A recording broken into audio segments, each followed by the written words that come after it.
Okay, we're going to take a look at scaling random variables, and the good news is this works exactly like scaling sample data. So you know that if you've got an x bar, okay, and you create y from x by doing ax plus b, you know that both the multiplication by a and the adding b will affect the mean. So the mean of the y's, the y bar, would be a times the x bar plus b, and you have that formula previously under measures for how scaling affects the mean. What we've got written in the new booklet is that mu y is a times mu x plus b, where x and y are random variables. So the mean of the new one is a times the old mean plus b. In other words, multiplying by a and adding b, we already know that multiplying by a affects the mean, so does adding b, so the new mean has both of those effects on.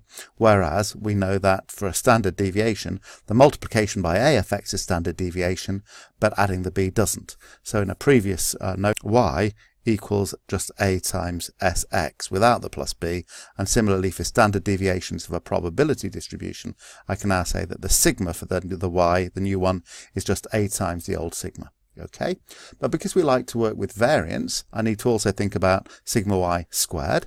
Okay, and this is wrong. This should have a squared on it. Brilliant. I've got it right over here. Okay, so sigma y squared is a squared times sigma x squared. That's really important. This will have been corrected in your booklet, so it will be printed correctly. And I can write these rules for the mean and the variance with using the new notation like this. So the expectation of the scaled one is the scaled version of the old mean multiplied by a and adding on a and adding on b. Okay, but if I'm doing the same thing but I'm working out the variance, only the multiplication by a affects the variance, and it multiplies it by a squared because it's the standard deviation that needs to get multiplied by a, and the variance is the standard deviation squared. So we have an a squared here as well as an a squared there. Okay, so let's see how that works in practice. Let's go back to the lobster question. So we've done this this question before. The first thing well, we've done some work with this table before. What we didn't find out before is the expectation and variance. Now I could use the formulas for this, but why bother? I can just put the data into my calculator. So I've entered the x values from 0 up to 4, and now I change the frequencies to their probabilities of 0.1, 0.15, 0.25, 0.35, 0.35, and the last one is 0.15 again. And to find the expectation and variance is as simple as doing one variable calculations. So there's my expectation, which is the x bar, which is 2.3. It shouldn't really be called x bar, it should be called mu, but it's the correct answer. So the expectation E of x is that, what did I say it was, 2.3, and the variance of x is, well, I need to look at sigma squared for x. There it is, 1.41. Doesn't ask for the standard deviation, so I'm not going to give it. And then it should be printed in your booklet what y is. Y is the random variable that gives me the profit on a given day. And I've got to explain why I need to do 40 times x minus 64. Well, it comes back to this 24, which is the profit I make on everyone I sell, and the 16, which is the loss I make on everyone I don't sell. And it's coming back to the fact that I buy 4 per day.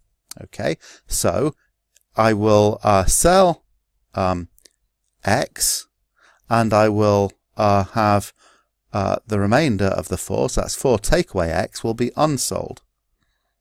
So these x ones that I sell, okay, that's the number of lobsters, on each of those I'll make a £24 profit. So my profit, y, is £24 times the number I sell, which is 24x. Okay, but then I need to take into account the minus £16. It's minus because it's a loss.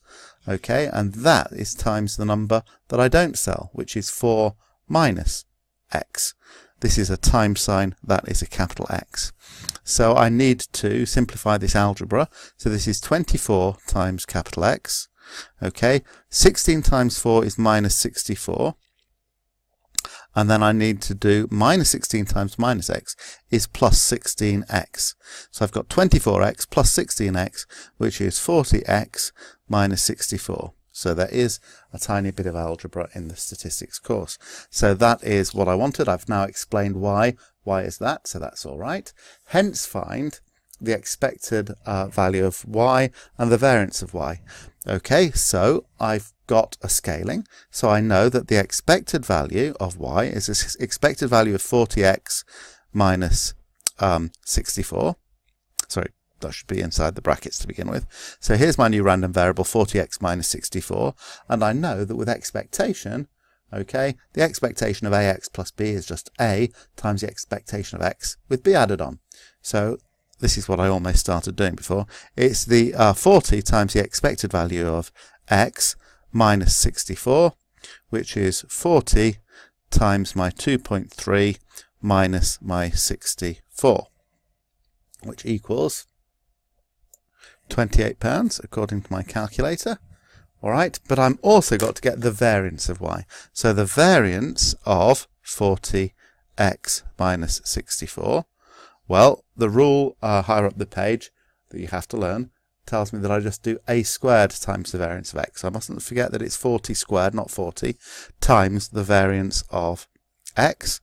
And the variance of x was this 1.41 number. So I need to do 40, so 1,600 times 1.41, and my calculator can tell me that that is 2,256, which is a large number. But remember, variance is standard deviation squared. The square root of this standard deviation is in practice what I might be more interested in. Okay, but the question asks for expectation and variance of y, and that's what we've got. Okay. Now it's saying write out the probability for table and hence verify those answers by direct calculation. Okay, so my values of y are calculated from x using the formula I've got. I know that y is 40x minus 64. So with naught, this is actually saying if I sold no lobsters, I'd make a profit of 40 times naught minus 64, which is minus 64.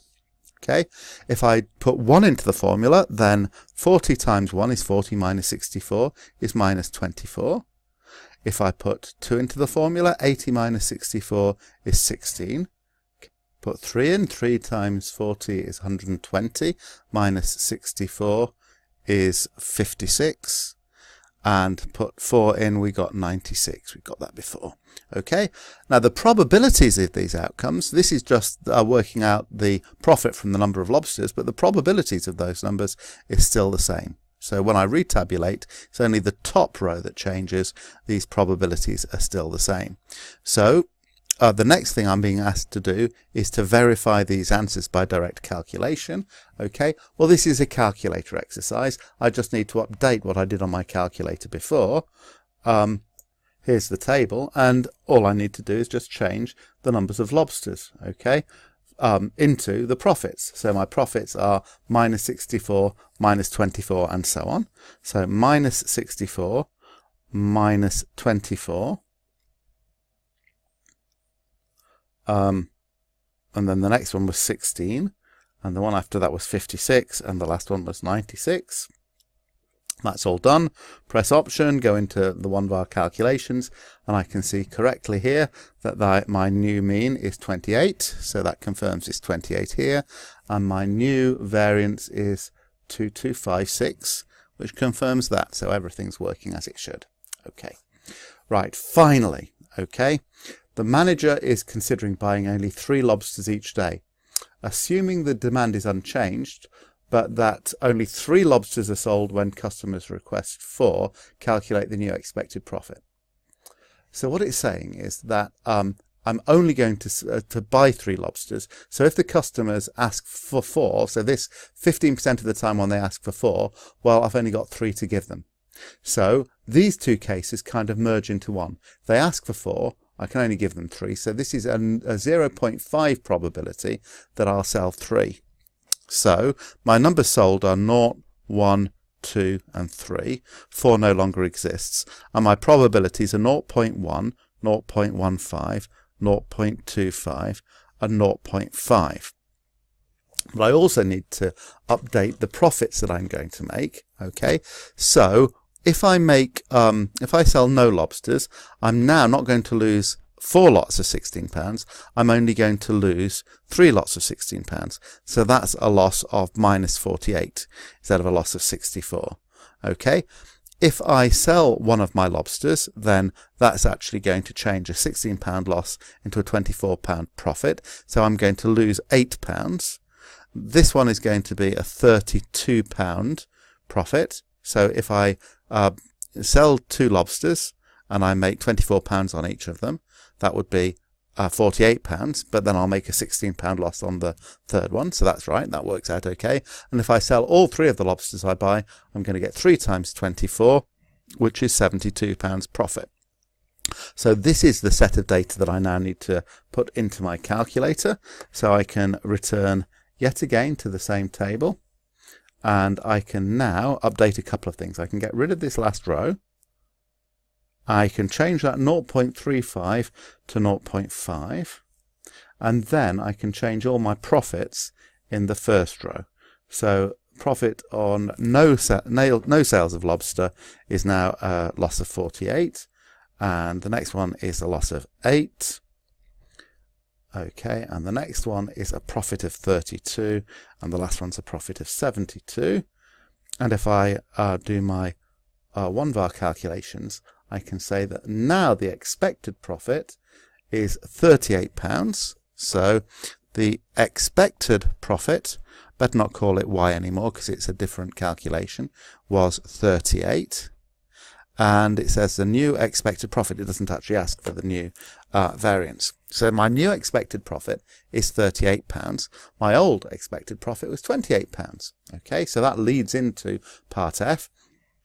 Okay, I can say that on average, if I do this policy of only buying 3 lobsters, on average, they will make £10 more profit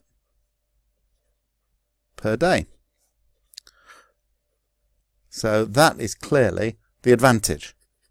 So what would be a disadvantage? Well, the disadvantage, if you think about what has to happen, it used to be that even the days when I had 4 lobsters, then I did have 4 lobsters in stock. If I had 4 people asking for lobsters, I could give them all lobster. What I'm doing now is I'm only buying 3 lobsters per day. When customers require 4, I'm only going to be able to sell 3. So that means I'm actually having to turn it away customers. So I may upset customers. I may even lose custom in the long run.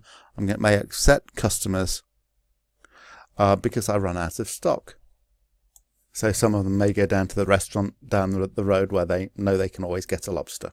Okay, so that's a contextual question where we have to do various different things, but it's still a discrete random variable. Have fun with the core questions.